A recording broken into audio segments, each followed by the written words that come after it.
up at the 100-mile route, and the question from, the white person at the table is, oh, don't you want to be riding the 25? Oh, okay. Right? Comes time. So those microaggressions. Microaggressions, absolutely. The time when I went to upgrade my bike, finally was ready to purchase, a $3,000 range bike, which, at the time was quite expensive for me. It was super exciting, right? Go into the local bike shop in Dallas. Again, a white salesperson refuses to take me to the Shimano Ultegra carbon section of the store, right? Directs me to the 105 group sets and below aluminum, and won't show me the bikes that I want to buy. So what do you do? That's crazy, right? And so I think people, and I've shared these stories with my white counterparts and friends. I mean, I have friends from every races, right? And a lot of folks are just in it, right? Don't believe that it happened. And I'm like, no. When someone shares their story, the first thing is to believe them, right? Yeah.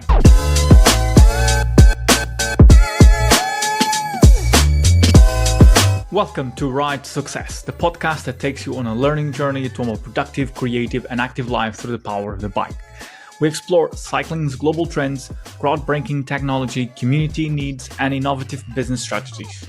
I'm your host, Pedro Couto Lopez, and today we are diving deep into the transformative power of cycling, both as a sport and a catalyst for inclusivity. Our guest today is Lisa Bourne, a passionate advocate for diversity, equity, and inclusion, and a seasoned leader whose career spans retail, e-commerce, consulting, and non-profit sectors. Lisa has not only blazed trails in her professional journey, but also in the cycling world, where she has worked tirelessly to break down barriers and create equitable opportunities for all riders. From her impactful role at Zwift, where she spearheaded the company's first DEIB initiatives, to her personal experiences on the road and virtual trails, Lisa's story is one of resilience, purpose, and unyielding passion for creating a more inclusive future. In this episode, Lisa shares the philosophies that have guided her, the challenges she's faced as a Black woman in cycling, and her vision for a sport that welcomes everyone.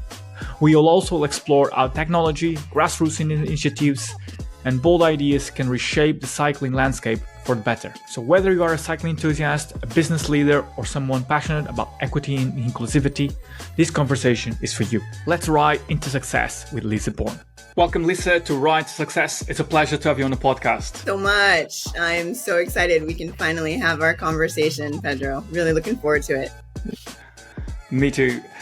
I came to this conversation from a place of curiosity. My hope with this conversation is for you to share your story and to advocate for the work that you've been doing of raising awareness and to create a more diverse and equitable space in cycling. Everyone should have an equal access to the sport.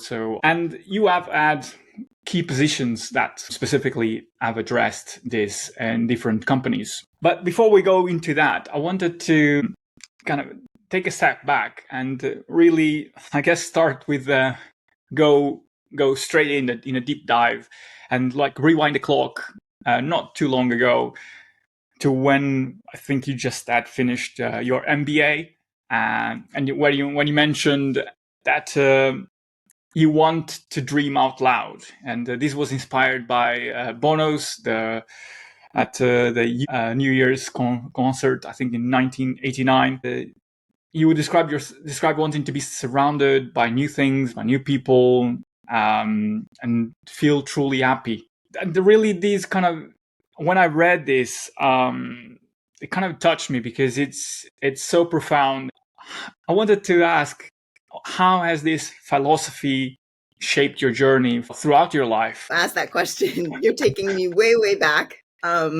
I know. I want to give credit actually to my business school classmate, actually, way back when at Harvard Business School, Tony Deifel. He created this now that's sort of famous with current students called the Portrait Project.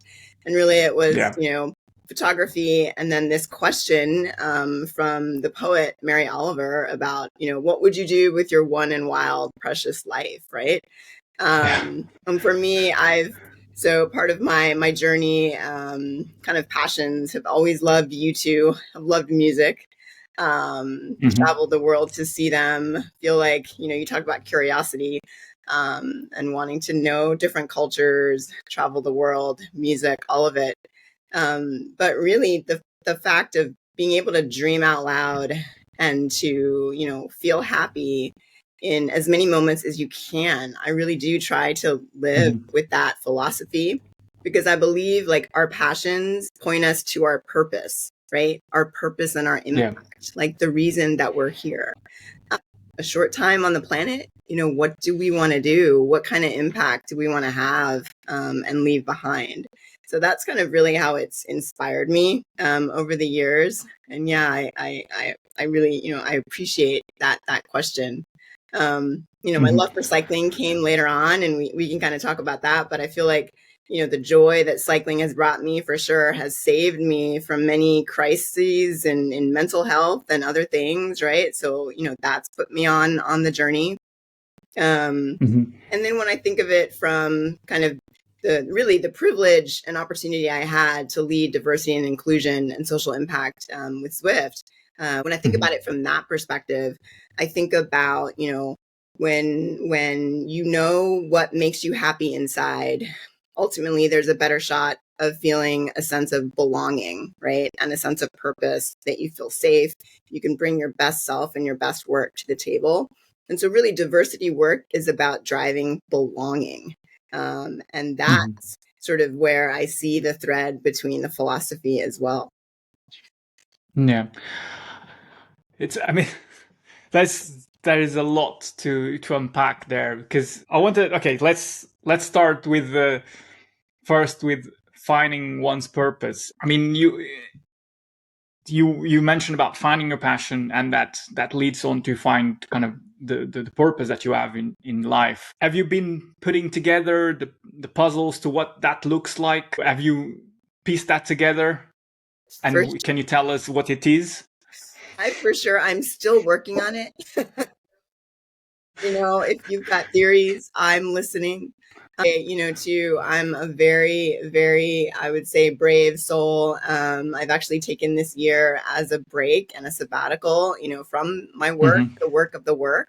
Was able to travel abroad with my bike, spend time with family, take care of my father, that, I haven't been able to do for so many years. And so still working on that. But I feel that if you follow the things in life that truly bring you joy, it's going to get you closer, right? One day at a time. Yeah, it's been said many times before that is the journey, and not so much the destination, that is what kind of drives you forward. What matters the most.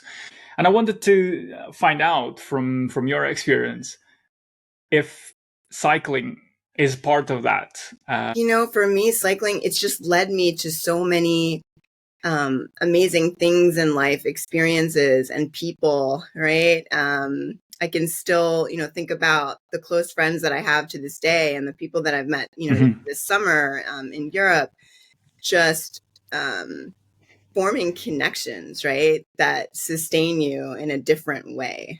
And I think when, the cycling community comes together, we all have that shared love, right, for the bike, for the sport, for the industry, right? And it's funny, I think about, for me, I'm probably one of those oddball cyclists that enjoys indoor cycling, maybe even more sometimes than the outdoor experiences. Right. Okay. So this is kind of crazy, but I grew up, and fell in love with spin class in my local gym in college, in St. Louis. And because I've also loved music and I love techno, I can now curate. Yes. I can be my own DJ, curate the music, right? So I was a very early adopter for Zwift, actually. I'm one of the, OG Zwifters. Wow. Okay. Was able to, develop a love. I've always loved travel as well. I went to an international school, so I have a very diverse background. studied abroad in Spain, in Salamanca, and so I go back quite a bit. And now going to Mallorca to be able to, ride and experience, the climbs. So I pretty much live in the flatlands, right? Train with Swift to be able to do the climbs and not kill myself. But yeah, I feel all of that, cycling as well. This is where I think there's, it can be a double-edged sword for me, because I consider myself a high achiever, right? Yeah. Always wanting to set goals and accomplish them, which is great. But it needs to be in moderation, right? And so cycling for me can get into the, what's my TSS, what's my training stress, score this week? What's, where am I? The data, the watts, the numbers. So I've tried to sort of back away from that. Although I never raced, never raced. But I say that only because I didn't know professional cycling was a sport growing up. And this kind of just gets into like where I see the issues in the industry, and I know we're gonna talk about it. But for me, it was just cultural, right? I grew up, went to an international school. I played soccer. Recognized I had a fairly privileged background. As a private school, we didn't cycle, like we didn't bike, right? Grew up in Washington D.C. And so for me, there's just fundamentally a lack of like education and awareness. Yeah. So, I mean, that's a very critical point that, well, we face currently at the present time in the cycling industry, is that there needs to be more representation, more inclusivity. And if there isn't, then that breeds resentment, that breeds inequalities, lack of opportunities, as you rightly mentioned. I mean, looking at the cycling sphere, I mean, it's very European-based, male-centric, white male, and it's a sport rooted in tradition, but it's evolving. And when you look at the sport, and you mentioned from your experience not knowing that cycling was a sport, so that already for you closed doors, because you didn't see the sport for once, and there was no way forward from that. That shows a problem in terms of opening doors at the grassroots level, where children can see that representation, can see role models in the sport that have been able to do what they love. What was for you the first experience of cycling? Yeah. Back when I started working, I met a group of friends at work who happened to be training for this multi-day ride called the Tanqueray AIDS Ride. Very famous here back in the States in a certain time period. And I was just, blown away, first of all, that it was sort of, a charity ride, that I could do something physically with my body to then have a positive impact on somebody else, right? And we were raising funds for AIDS charities. But at that point, I had not ridden outside. I mean, I had learned to ride a bike probably when I was 9 or 10. I remember my dad taking me out on, the little kid's bike, like banana boat saddle and all of that. But I was never, never a cyclist. And so I went out, I bought a hybrid bike, so thick tires. Yep. Learned the clipless pedals for the first time. I remember falling, my first crash training for this event, but ultimately completed my first. It was a 3-day ride from North Carolina to DC, so 350 miles. And I fell in love with it. It was the hardest thing I had ever done at that point, right? But it also gave me the greatest sense of accomplishment. And then I learned about the California AIDS rides, which are 7-day events. Yeah, from San Francisco to LA, 550 miles, and they're fully supported, amazing charity rides. And so those became my goals over the years. So since then, I've done that event probably 4 times. Actually, most recently, I led our corporate team at Zwift in 2022. So that was sort of a full circle moment. Yes. Wow. Yeah. I think a lot of people listening can resonate with your experience of, friends show them about what their rides and on the weekends allow, and you suddenly become curious, wanting to know more about it, and then kind of snowballs from that. You have been in a leadership role at Zwift, which would involve rethinking how do you make the space of cycling more inclusive. What aspects of the cycling culture, for instance, do you think that need complete reinvention to support really a more inclusive and equitable future for all? Yeah, that is a great question. Honestly, before answering it, like I'd love to take a step back and just give context Okay. in terms of like why is inclusivity important, right? Like what is the Hmm. business case for diversity and inclusion? Because this is where I think there's true opportunity for the industry. I feel like that Okay. business that case for diversity and inclusion needs to be presented and sold and understood, right? Because I'll say too, just before I get into that, my journey in the cycling world, it's been completely inclusive, right? Like I've had my share of challenges. I think it's important to share that it's you can find yourself feeling like you don't belong, right? And that's Yeah. the worst feeling. But from showing up to different Grand Fondo events when you actually used to have to go and sign up, right, and pick up paper packets, paper maps Yeah. and such. I show up at the 100-mile route, and the question from the white person at the table is, "Oh, don't you want to be riding the 25?" God. Okay. Right? Yeah. Hmm. Comes time. So those microaggressions. Microaggressions, absolutely. The Hmm. time when I went to upgrade my bike, finally was ready to purchase, a $3,000 range bike, which, at the time was quite expensive for me. It was super exciting, right? Carbon frame, first one of that. Yeah. Go into the local bike shop in Dallas. Again, a white salesperson refuses to take me to the Shimano Ultegra carbon section of the store, right? Directs me to the 105 Right. group sets and below aluminum, and won't show me the bikes that I want to buy. So what do you Whoa, do, that's crazy. right? And so I think Hmm. people, and I've shared these stories with Yeah. my white counterparts and friends. I mean, I have friends from every races, right? Hmm. And a lot of folks are just it, right? Don't believe that it happened. And I'm like, no. When someone shares their story, the first thing is to believe them, right? Yeah. Second thing is to try to have empathy and understand coming from, and then how are we going to course correct, right?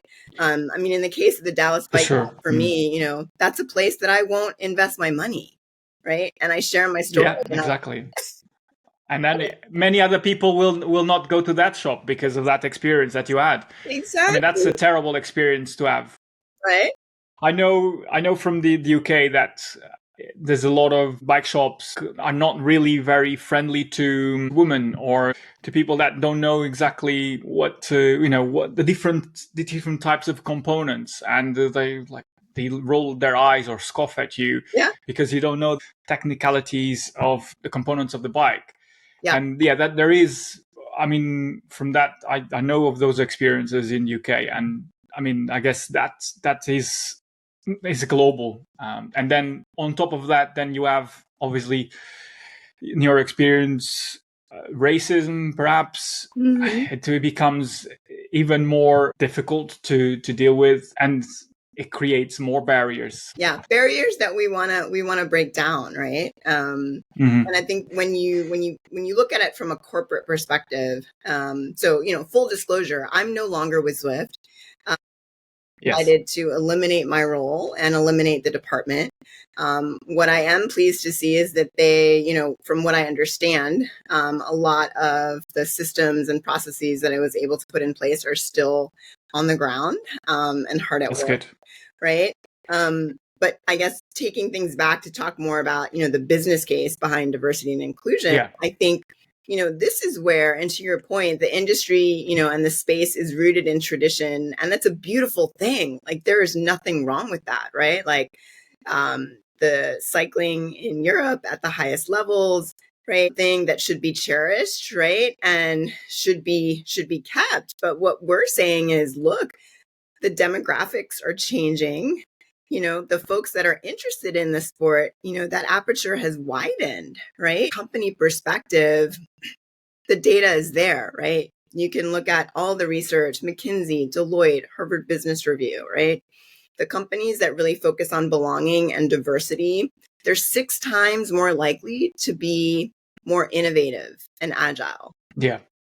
I mean, it's in the numbers. If you have more diverse voices, more perspectives, that breeds more innovation because you have more ideas floating and just more energy with it. Exactly. They're twice as likely to be more profitable, right? So the bottom line is there. Also, there is that work, in these organizations, if they truly sense that they belong, they're going to deliver their best work, and they're actually 5 times less likely to be looking for another job. So that's increasing retention rates. Wow. That's quite impressive, and to show that you create the right space and you create the right pathways for people from different ethnic backgrounds, pathways allows more diverse talent to come to organization, really. Back to education and awareness, it's traditionally not a field or an industry that really folks of color gravitate to. I would say based on, cultural awareness. There's also the economic factor that cycling is quite expensive, right? And quite prohibitive, particularly if you're aiming for those pro levels, right, of the sport. So we worked in that capacity as well. It was super, really one of the proudest kind of partnerships and just something that I was able to drive forward. Was working with the Level Up cycling movement that's based in Miami, led by Erica L. She trains a number of African American athletes. One of her athletes, Zyra Franklin, super talented junior racer. Speedy Butterfly is her Instagram. You want to make sure you're following her. But Zwift was able to help sponsor her participation in USA Cycling's Olympic Development Academy. So sent her off to Europe for the training camps. Wow. So it's sort of programs like that, which I like to call sort of on-ramps towards equity, right? It's that we need to develop these new pathways, new opportunities for folks that may, wouldn't be able to participate otherwise because of the cost or other factors.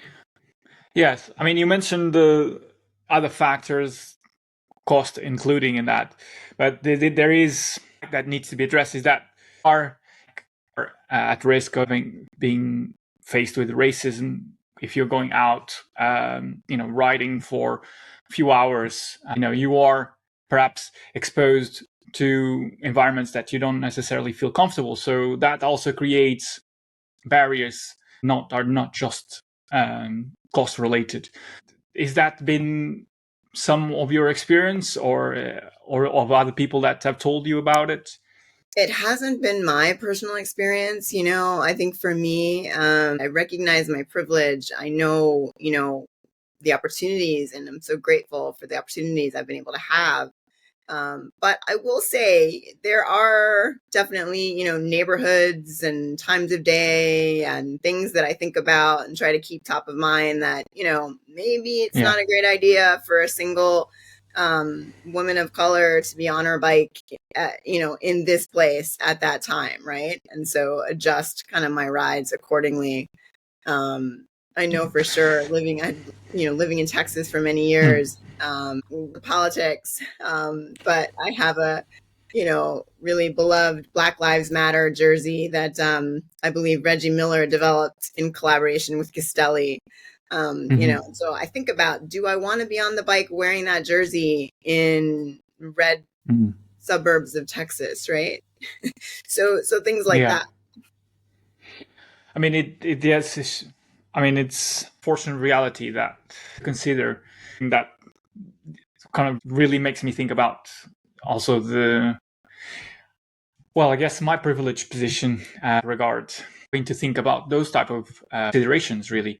I mean, I've had the podcast also telling me about women telling me about their experience of seeking only rights because they didn't feel comfortable going for in a mixed with male, because felt that they belonged with riding together with other women that could share their experiences and could exchange ideas about how it feels for them to ride the bike together. That's in itself another layer, I guess, that to consider, and specifically when we're talking about working together to a more equitable future, really. And that it's unfortunate that we still need to discuss about it, but it's the reality. I think that is if I think that's a possible opportunity that we're already seeing with the rise of Uplift mentorship program, Swift, Femme avec Swift, which is already creating the opportunities for girls to enter the sport, for women to progress in their careers within the cycling industry. So that's important as well to mention, because that is kind of breaking those barriers and creating, I guess, pathways. 100%. I'm so glad. Yeah, you mentioned those because really focused on driving inclusion, but then also focusing on equity. Like, let's make sure the outcomes are equitable, which is really, really key about this work. I will say though, and this is my theory. People can disagree, but if we lived in a perfect society, right, where there was no racism, people had equal opportunities, we wouldn't need these groups.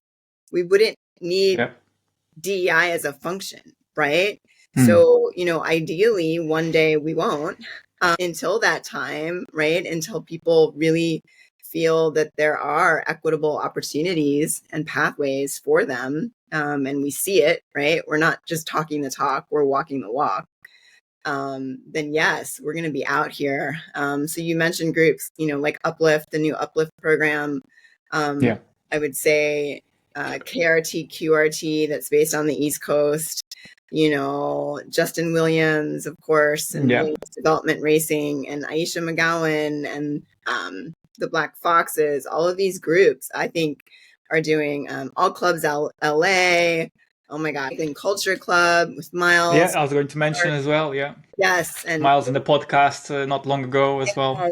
Yes, and I am a proud ambassador there. Just trying to lend my voice where I can. I think there's also a double-edged sword here, though, the way I see it, because you ask yourself, okay, great, we're creating these places and spaces where we do feel comfortable and supported. Yeah. But are we moving towards sort of a separate but equal situation, right? Where we're not going to be integrated and included, right? And then actually have those equitable opportunities. So for me, I really feel like, yes, we need these types of groups, but we also need the bridges and connections back to the power centers in Europe, right? In terms of UCI, USA Cycling, wherever those power centers might be, we still need the connections and on-ramps. Yeah. So I wanted to touch on the blend of technology and the physical world. To ask this question of how the technology is transforming building a more inclusive cycling space, because I mean, when Molman Passio on the podcast, she has a collective of women that ride on Zwift together, and one of their members said there's no shame when she's riding on Zwift, and that's so poignant in the fact that he's so telling of the world we live in and how people can feel safer and in a kind of online virtual world, which is not always the case. Let's just say that straight away. But in your experience, does technology play a role in building and a more inclusive cycling space.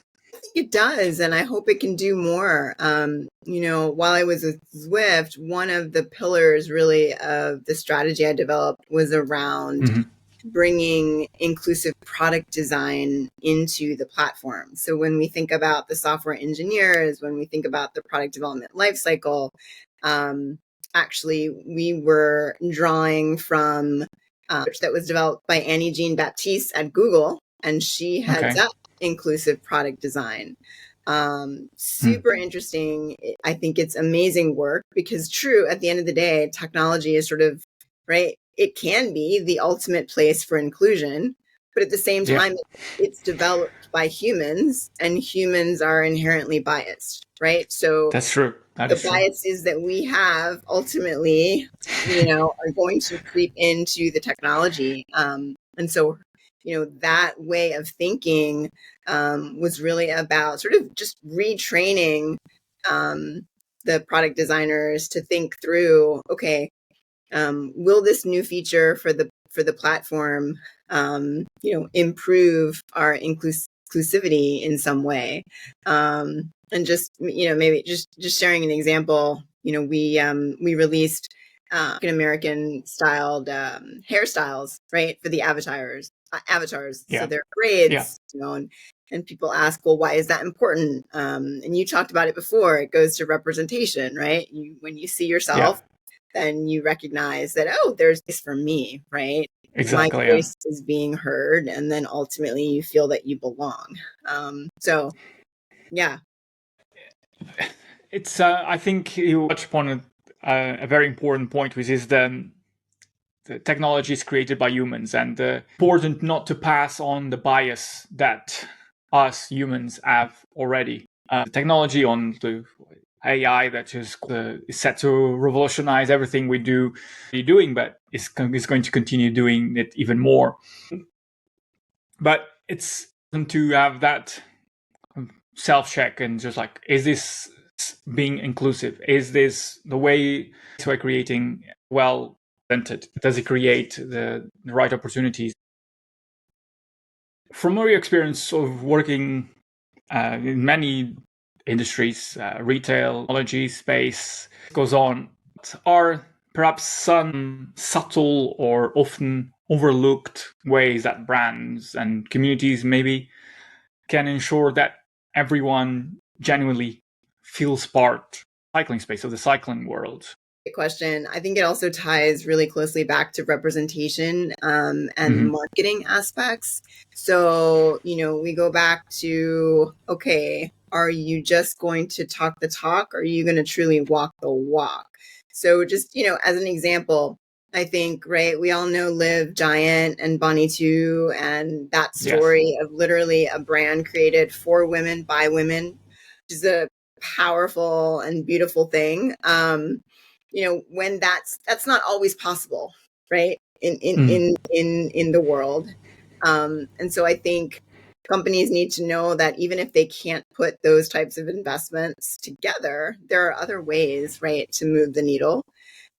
As an example, I love it when I see brands now. I mean, I can remember a time you would never see a person of color advertised, in a Rafa campaign, in a Velocio campaign, Castelli, what have you. You didn't see it. And now you do. No. And I think that's great. That's fantastic. But I think also then I'm always asking, okay, well, do they have people of color working on the marketing team? Do they have people of color working in design, manufacturing, right? What's happening on the inside of these companies? Exactly, and right, where are the investments being made? And I think that's the danger. And then that means that they're just perhaps talking the talk, and they're not doing really the work of the work to move true inclusion forward. And equity. I mean, you can perhaps have even that want to develop woman-specific products, don't have women working on those products. Right. So that in itself is a red flag. 100%. It's the business case of it is that there is a massive growth opportunity to create equality in the cycling space, more inclusive cycling space, because we have talked about, you have talked about it already here, about the benefits and the growth potential that it brings to, from a business perspective, but also from the growth of the sport as well. I mean, Yeah. if you have brands showing not on the websites diverse range of models of their products, and if they don't do anything about it in terms of grassroots, if they don't do events where that is put into practice, then yes, you're showing, but I guess it's the case of show and tell. You need to do both. I don't know if that analogy makes sense here, but No, I think it does. I think it does. Another data point that's just really important for cycling brands, particularly in the US and focused on the US market, is to really understand, the participation rates for cyclists across the country. And really, last year, I believe African Americans were the fastest growing segment, as in terms of increased participation rates in cycling. So the demographics, the opportunity is there, the market is there. I think it's really a question of understanding, customer segment needs, and how to adapt and evolve and ensure that, your products are meeting customer needs. It's, it comes down, it goes back to basic business. yeah, it's that side will be a huge growth in that segment because it hasn't been like addressed. It hasn't been, brands have necessarily put enough resources into opening the doors, talking to them, to talking to their needs.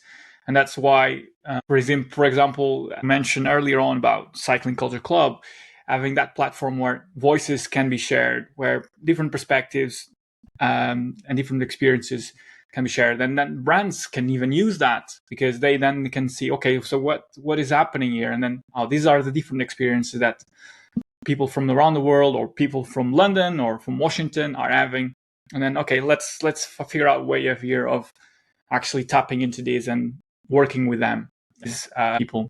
I wanted to now shift from a kind of a different layer. It's like your experience working in different industries. Have you seen any particular approaches that that the cycling world, the cycling space industry could use to open up, to have more representation, more inclusive space? No, absolutely. I think about kind of like best in class examples that I'm seeing out there. Really, there are organizations, one of which is called the Beloved Community. Actually was founded by a very good friend of mine, Rhonda Broussard from college. But essentially, it's a consulting organization that really drives equity and helps organizations, whether they're in the education space, nonprofit, etc. But essentially, an audit design to uncover, where they have inequity in the organization. They call it an equity map, and I believe a lot of those tools are free. But of course, there's a suite of offerings. But being able to take an assessment, right, of where you are, and then to be able to put plans together to address, how you're going to close those equity gaps, which I think honestly could be super beneficial really for any organization in the cycling space. So I love that. I also think, for me, just personally, growing up, I attended an international school, which I think in the States is quite a unique sort of proposition. The International Baccalaureate, which is really focused around curiosity, critical thinking, language skills, being bilingual. I'm just always grateful for that. Speaking Spanish, being able to, gives you sort of a bridge to be able to really relate to another culture, and just connect people on the human level, right? We're all human. We're all human, right? Can we stop with the categorization? No, and then all of it. But I do think programs like that in education and then cultural exchanges like study abroad, those are really, really powerful, and would be particularly helpful for the industry as well. Could we do some exchanges even across companies? Like how cool would that be, right? Kind of internships Wow. Yeah. from Europe to the US to Asia, what have you. Because I think like it feels to me each organization has this really wealth of knowledge about their customers, about the space, but no one's really sharing to sort of float all boats, right? I guess it's from a business standpoint, it's having you want to have the business advantage, you have the competitive advantage. That's correct. Yeah, it's a very well, it's from a business perspective. It's I wouldn't see businesses necessarily giving away that information 100%. I mean, there is groups, there is research groups that you can tap into. You can, I guess, pay to have access to, but that is a different. That's a different. Yeah, I think I'm thinking more on the nonprofit level, right? So, I know in the States, USA Cycling had a DEI committee. I'm not sure if that is still in existence, but I know People for Bikes also has one. So kind of those knowledge sharing opportunities, particularly around inclusion. Yeah, very good. I think this kind of leads to an interesting question. It's kind of your guy kind of question. Could design like an ideal future to have a more inclusive and diverse cycling space. What changes would you love to see happen? Good question. And I spend a lot of time, thinking about this because I'm just so passionate about it. I think there's really an opportunity for a global funder and convener, right? To come together and support all of the smaller diversity and inclusive, cycling groups that are now in existence to really then create a new power structure, a new power base, right? Up until this point, we've had sort of, success in disparate areas. I look at the crit racing scene in the States. We had the National Cycling League that came on for a moment. Unfortunately, now has apparently stopped operations. Not sure what's happening there. But you've got Williams and the Williams the racing side, his organization.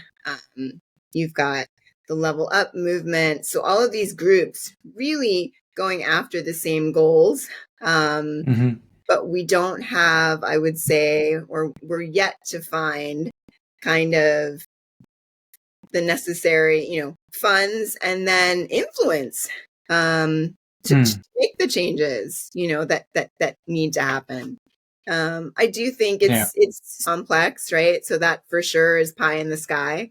And I know the industry is going through a very challenging time post COVID, right? And so I anticipate we're going to see many more. I hope we don't see more companies go under, but it feels like there's going to be contraction in the markets, right? And so, what are the first initiatives that tend to lose funding? Well, exactly. Diversity, inclusion, right? But maybe there's a way to tackle it from sort of the non-profit, right, perspective. I mean, and there's so much momentum and energy. Just going back to the pro levels, I know no UCI expert, but just the fact that it's taking place on the African continent next year, right, is a huge moment, I think, for the industry, right? And so what potentially could that springboard into new opportunities? I think that leaves us with a lot of food for thought because it's exactly to present perfect opportunity for to step up. I guess I can call it a call to action because you really have to unify these different organizations, different groups, really I guess, working together, not working. I mean, they're all working for the same purpose, but when you join forces, like you said, it's just a different ball game, because then you have the power to lobby legislation, government, governing bodies. As if you're just a small group, it's not going to happen. Exactly. And I would add to that call to action, me personally, I am open to work. I think we both are. Yeah, we are. Which is great, but it can also be challenging, dreaming up the new and new opportunities. But I feel like, this is such a passion of mine that, I welcome the outreach from different brands, folks that are interested, right, in creating something new, even if it's not a paid opportunity, right? I think at this point, there's energy on the ground to be able to really create something new. So I'm open. Yes. I wanted to now to kind of we spoke at length about what a really important and topic, and I wanted to now to bring it to a personal side of from your journey life. And I mean, I know that cycling has been transformational for you and has allowed to overcome obstacles through your life. I mean, is there any cycling main outlet for other than, or do you have other hobbies that you focus your energy towards? Yeah, cycling is the main.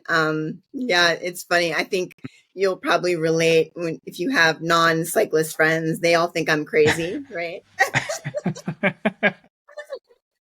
The amount of time that I devote, right, to the pastime or hobby.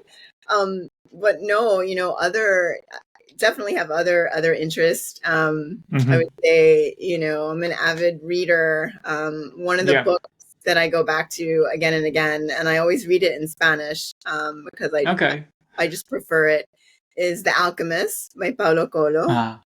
Yes. Right. And what's funny, I think about that. It's a very good book. Yes, and it ties into your question about, my Bono quote in terms of dreaming out loud, because really what is, the moral of the story, not to ruin it for anyone, but I'm sure folks out there, many folks at this point have read it. But really the message about how important it is to follow your dreams, right? Yeah. What you're passionate about, and that, from a spiritual perspective, the universe conspires to help you achieve those dreams. So for me, that's such a powerful message, and I do believe it. I would say too, just like spirituality, I'm more Buddhist than anything else. And so I go back to the book by Jon Kabat-Zinn, Wherever You Go, There You Are. Feeling like, the keys to success or purpose, or life are really inside of you, right? It's a personal journey, to be quiet long enough to listen, which is quite challenging, but I love that. And I'm trying, and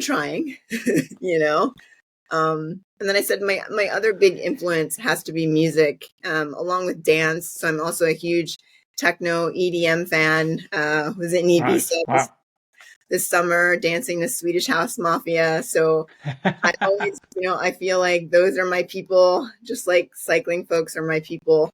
But, there's something very universal in the power of, I think, music, art, literature, culture, right? For sure. The arts are able to cross cultures, religion, ethnicity. They don't look at that, and you can communicate the same message to many different people, or different messages. It's the beauty is in the eye of the beholder. Yes. I wanted to. You mentioned about success on, for people that have been listening, if that's a question that I ask guests, and I wanted to ask, when you find the time to be still, to listen, as you said, and to really to be quiet. What does success look like to you? Great question. I mean, I think for me, as related to the, diversity and inclusion space, I think success for me is really not having to talk about it. I mean, And be honest, right? Can we all just exist on an equitable playing field and go about our lives, right? I think, I say that, but, the other side of it too is I think what a lot of people forget about diversity is that, all that word means is just the set of traits that make us unique. Like we're each just unique. Like that's all it is, and of course, unfortunately, with the political situation, particularly in the States, DEI has taken on this negative frame, right? We forget it's just about what makes us unique and special, right? As humans. So can we not just appreciate that? So success would be just coming from a place of gratitude, to really appreciate our differences, and be able to, give back, maybe open the doors, right, for someone else who might be experiencing, barriers to entry into whatever it is. That's really important for me at this point in my life. That's such a profound answer. I wasn't expecting at all, but it's so much true to your core beliefs, to the topic that we have been talking, and the issues that have been raising through this conversation. You can really think of success as very individualistic. The way you put it, it's about thinking of everyone else, thinking about how we can be together, thinking of it as a way of bringing people in rather than out, and focusing on opening doors. I think so. Yeah, I think so for sure. So I think we're coming to the end of our conversation, and I started a tradition on the podcast where every guest leaves a question to my next guest, not knowing who they are. The question that was left for you is the following: do you believe in everything you did pre-COVID to now, and do you have any regrets? Well, what a great question. Oh my, oh, I do not. So, and here's the thing. Had you asked me that question at the end of last year, I might have said that I do. But this has actually been a very transitional, pivotal year for me. I decided to take a sabbatical, sell my furniture, leave a place I had lived, for 10 years, and embark on really just a sabbatical time away, time to live in Spain for as long as I could without an extended visa. My love, for the place, and to try to see if that was going to be, potentially a future home. I think, in addition to then spending time with my family. So, I lost my mother actually, unfortunately, in 2019. And so I know that tomorrow is not guaranteed. And I felt like I needed to make a big decision to make sure that I would not have any regrets. And so, now I'm in a place where I made the right decision. It's still challenging. It's a difficult decision, but I felt that I wasn't growing. And I felt that this was just something I needed to do. So what a good question. I mean, it sounds like you have been on a journey of self-discovery, and like you really are taking in stock what is valuable for you, what experience you want to have, and then, like, without regrets. 100%. And along those lines, like trying to build a future that's just more in line with my passions and my values. So, regardless of sort of where I end up on the professional front, in terms of work, I started my own consulting practice. So working with a couple of retail clients, Also looking to do some DEI consulting work. So definitely focused on the cycling space, of course. That's my passion.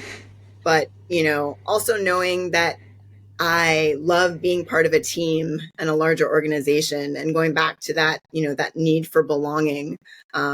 So with that idea as well, I'm definitely still searching for a future, more corporate home, right? Professional opportunity. But really trying to provide myself, I would say, the best foundation for the future that I want. Very good. Thanks for sharing that. That's really precious for you to be able to feel comfortable to share that and with the world as well. So thank you. Carrying on, continue the tradition of the podcasts. What question would you like to leave to my next guest? You're putting me on the spot, Pedro. Oh my goodness. Well, I think, I would keep it kind of in the theme around diversity and inclusion. That's okay. And probably to ask, what are the brands or organizations that they feel are doing a good job, or working, sort of well to drive inclusion in the cycling space? Very good question. It hasn't been asked yet, but one that is definitely very important to be asked right now. And Lisa, it's been a pleasure out and learning more about you and the work, the passion that you have, the purpose that you have, and really the changes that really need to happen. So thanks for your time. Thank you. No, this has been great. So much for having me. My pleasure. Thank you for joining us on this inspiring episode of Ride to Success with Lisa Bourne. If you enjoyed this conversation and want to hear more stories and insights from leaders shaping the cycling world, make sure to subscribe to the podcast on your favorite platform. And don't forget to follow me, Pedro Coto Lopez, your host, on LinkedIn for more updates, behind-the-scenes content, and conversations about cycling, innovation, and inclusivity. Let's keep riding towards a more inclusive and impactful future within the cycling industry. See you next time on the Ride to Success.